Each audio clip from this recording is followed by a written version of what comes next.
Oui, j'ai envie, moi, si vous voulez, de vous expliquer pourquoi est-ce que, de tout temps, si j'ose dire, j'ai eu une espèce d'attachement, d'attirance vers le problème de la surdimultité.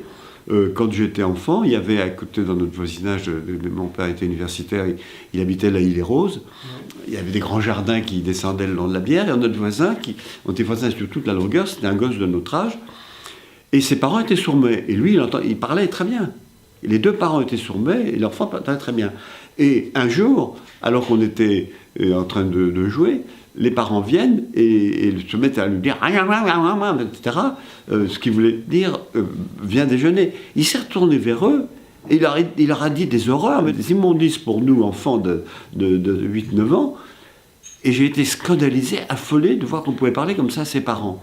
Et mes parents m'ont expliqué pourquoi. C'est parce que lui, il entendait très bien, il parlait très bien, mais que comme ses parents ne pouvaient pas le faire quand ils sont nés, quand ils étaient nés, et ben c'est pour ça qu'ils avaient inventé, enfin, qu'ils se servaient de la langue des signes, et que lui pouvait comprendre.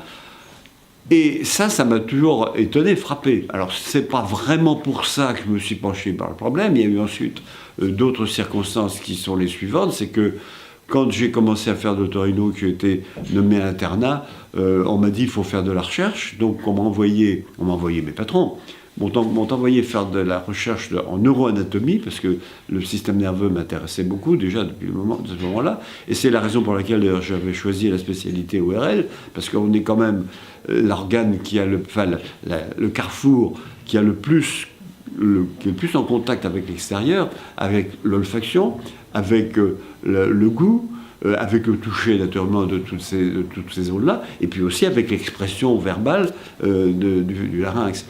Et en faisant ces recherches neuroanatomiques, le hasard a fait qu'on m'a envoyé chez celui qui avait le premier, avec Journo, il s'appelait lui Herriès, avait le premier mis en place un système monocanal qui avait permis à des sourds profonds d'entendre.